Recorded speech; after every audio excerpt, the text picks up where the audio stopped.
The White House openly gets adversarial for the first time with digital assets in the latest president report. Uh-oh. And Donald Lim, he's talking all about Web3 gaming and play to earn in Southeast Asia.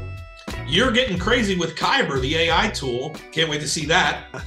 Yes. And Nova, our friendly AI avatar, she's going to talk all about Web3 deal flow and also which companies might be considering leaving the US. So buckle up, folks. Here we go.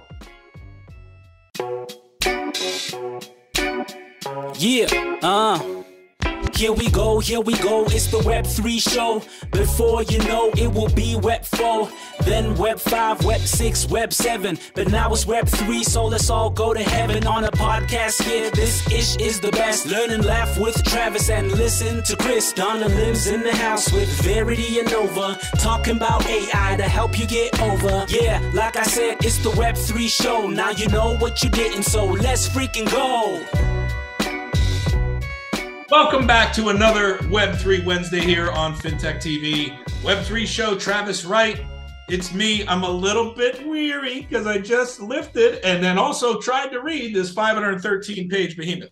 Encourage you to do the same because I think we are in a very digital Darwinian moment in the global economy. And unfortunately, I got my patriotic stuff on today, Travis, because I believe in the ideals of America. And I think we're hitting a tipping point of mass ignorance, and we're playing way too much prevent defense right now, to use a football analogy, when we should be blitzing. But that's a topic we can talk about more today as we go through these different segments. Well, this thing right here basically goes through and says why cryptos are bad. Well, centralized control typically is bad, right? And that's what we've seen for the longest time. And, one of the things you talked about when we were going over this book, which technically is a book. It's a report, but it's a book. It's a book report. And was the crash of 1907. Crash in 1907, J.P. Morgan bailed out the system, but it lasted 3 weeks, right?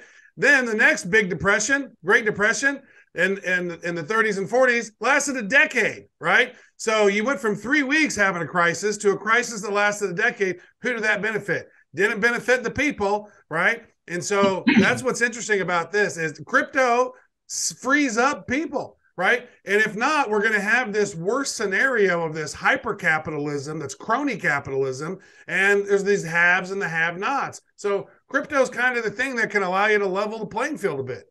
I think for this purpose, as it relates to Web3, what does it mean? Web3 is a complete ideological and systematically designed shift in the way that we design incentives. And we're going to get into that today with Donald and with some of the other deal flow that we acknowledge around gaming and things like that, because these incentive models are really what drive any economy of any size.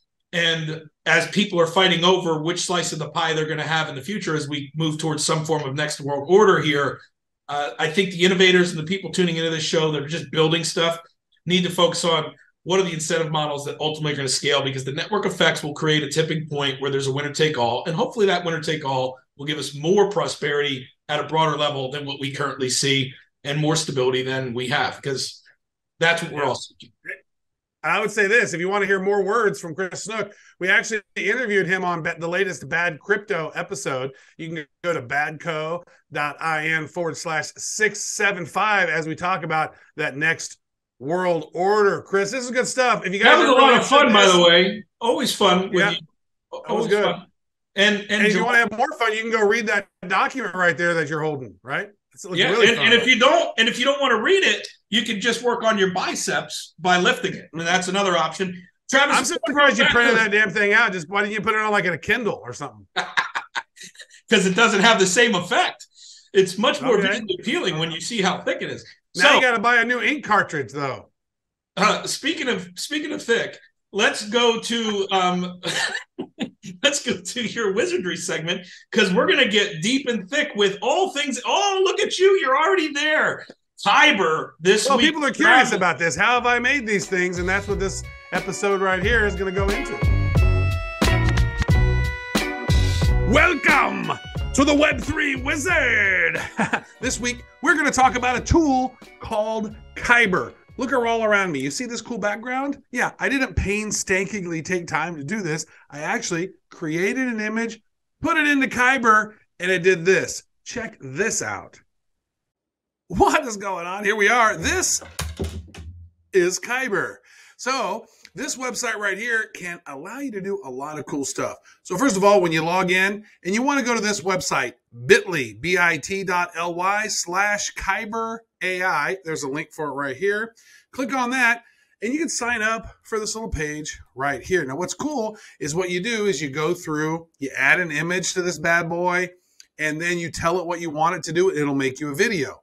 However, you don't necessarily have to do that. You can actually go in and just go in and type some stuff. So I can say, okay, what I want to do is I want to create an amazing old wizard who's showing his magical spells in a triumphant manner.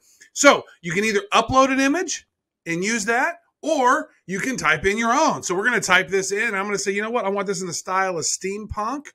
And I'd like it to be, let's see here, 13 sounds like a magical wizard number. I'd like it to be 16 by 9. I like to do this. And I normally do like it to do the boomerang effect. And then I can say how random do I want it. And then I can go ahead and click generate. So it's going to take a few seconds to do that. But I did this earlier. Here is a really cool, actually this is Radio City Music Hall. I've spoken there. I use that as an image. Here's one I did earlier as well, an amazing wizard. And I used the cinematic effect here. And so that created a wizard doing some magical trick right there. And then I've created a bunch of other ones here as well. So as you can see, you can just type in a bunch of stuff and get good results. Typically, I'll bring in an image that I want to morph. I'll either create it in Midjourney using one of the AI tools or Photoshop, or I'll pull one off of Google, something that I'm interested in, and then it will take that and begin to morph those images into new things. So here, check it out. Here's Chris Snook and I right there, and it's doing a little morph for us. So hope that is interesting for you.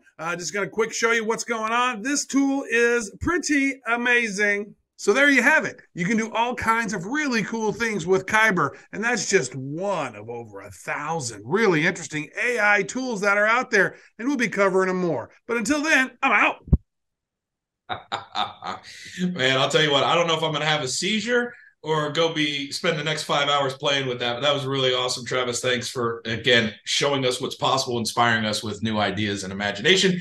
On that front, we're inspired by the activity that's happened, the economic activity that's happened places like the Philippines over the last several years through Web3 gaming. Donald Lim's here to give us a report on why Web3 gaming is all the rage in Southeast Asia, why it's just getting started. Donald, welcome to the show. Thank you, Chris, Travis. For this week, let's talk about Web3 games.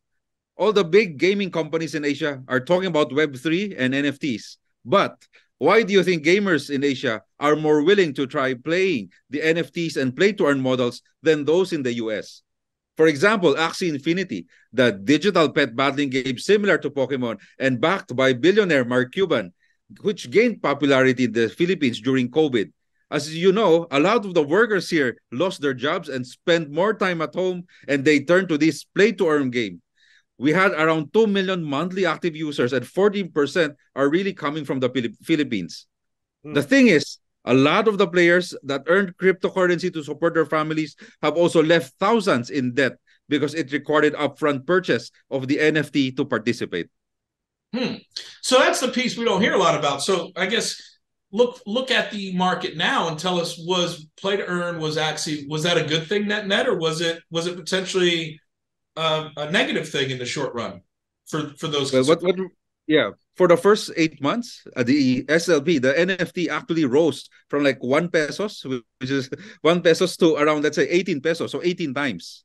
But after that, when everyone started playing and you see an entire market playing, it dropped to all the way back to 1 and then went back to a few cents. So that's why so many people were left holding the bag. Wow. Right. So it's like a Web3 Ponzi scheme almost, kind of, in a sense, because of how volatile crypto can sometimes be. A lot of people were playing the game, making a lot of money. But what people didn't know, a lot of people don't know, is you had to buy an NFT to be able to play the game, or you had to rent one from somebody else, right? That's right. That's right. And that's the big question. In Asia, we see that there's the motivating factor is really because of lower disposable incomes, and they had an opportunity to earn, right? But I think if you look at developed countries, why is it that picking up in the US or in Europe, where I would think your gamers there are really there. Your P2E is different. You're playing to be entertained, while here we're playing to earn. So the motivations are entirely different. So what are the lessons from that? Because the dangerous thing that we're seeing play out over here is we're not giving these interesting and good ideas, these new economic ideas, enough time to marinate, and we're using things like consumer protection as a justification to do overreach or grab power for different reasons or shut down ideas before they've had a chance to marinate. The reality is that we might be able to solve some of these problems if we can learn from these things rapidly, if we can let these free markets move, and if we can create better games and better economic incentive models that are learning from kind of the volatility. Because I think what Axie did was genius in one way, right? I mean, it was really revolutionary, and it was at a time where it was really needed. And who knows what would have happened had it not existed those 8 months, right? I mean, you were there on the ground. People were really struggling to figure out where income was. So at least there was this kind of 40% of the people were out of work that were playing this game. Like that's a lot.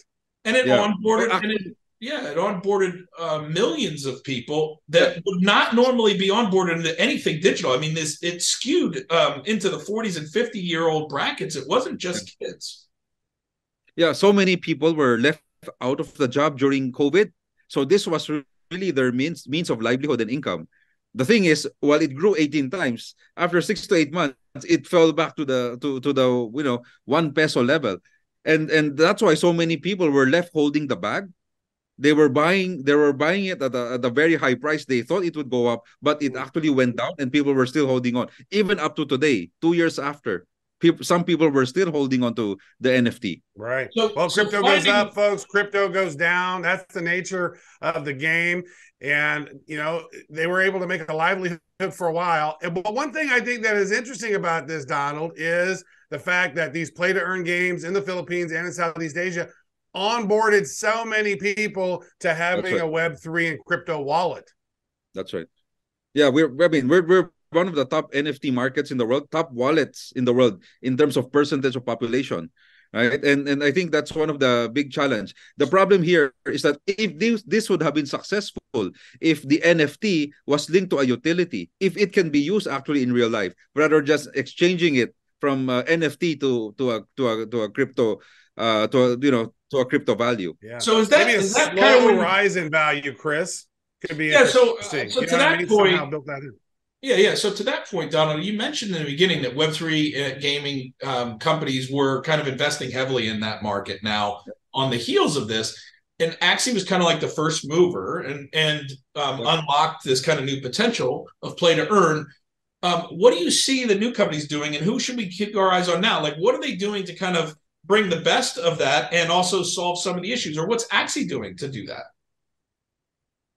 Well, right now you're seeing a lot of, actually, we've been hearing a lot of Korean games, Japanese games coming in. But everything is now doing it with caution, only because they feel that the tokenomics has to be right.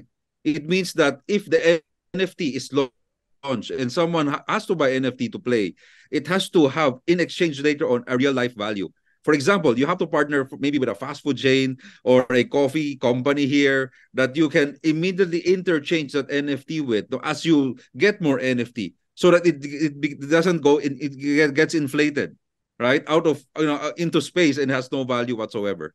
That's wild. Yeah. And you know what, Donald? We're excited to hear more about this as over the next few weeks you do more Web3 gaming type YouTube shorts for us. So that'll be fun. So make sure you're tuning into that over there, guys. Yeah, and I think it's really important that we let these things marinate. Donald, we look forward to kind of seeing what the continued innovation in Web3 is coming out of Southeast Asia, and also the impacts that it's having, because the sentiment, as we talked about last week, is very high. So despite some of these temporary kind of losses of value and maybe consumer losses, people are still excited by it, and that shows that the demand and the need for these kind of new economic incentive models and these new play-to-earn models is at an all-time high, if not going higher. Yep. So thanks for being here. We'll look forward to your updates next week, and also all the shorts you're going to be doing to answer different questions on Web3 Gaming in the YouTube channel. But you don't have to wear shorts. You can wear pants. We'll do that. Yeah, Web3 gaming, it is not going to go away. Also, we want to talk about some cool things that's happening in Web3 deal flow. What's happening outside the U.S. and maybe who's leaving the U.S. or thinking about it. Who knows? Nova knows. It was an interesting week. OP3N, an AI-powered Web3 platform, raised a $28 million Series A round to build a messaging and commerce app. CCP Games secures $40 million funding for upcoming Web3 game. The financing was led by venture capital firm Andreessen Horowitz and others. Metatime, a blockchain project that's building an ecosystem of decentralized applications for Web3, raised $11 million in private funding. Aspecta raised $3.5 million funding to launch AI-based digital identity platform for Web3 developers and content creators. I haven't heard of any companies with firm plans to leave the US as of today, but I will keep you posted. Back to you, Travis and Chris. Thank you, Nova. Great to see some of the data coming in about what's happening offshore and what's not. Be interesting to see how this plays out over the next couple of weeks with deal flow, or maybe this vacuum sound of deals leaving or not. We'll see, Travis, won't we? We will see. You know, it's one of the things I've said for a long time. If we don't get the regulation right with crypto, then all the innovation is going to leave, and Silicon Valley of the future will not be in America. I just want to say this. Thanks for tuning in and staying all the way through to the end of the Web3 show. If you liked it and you enjoy it and you want to hear more, the algorithm's going to say, look at this one or look at that one or subscribe to that or hit the bell thing or do the deal. And there we go.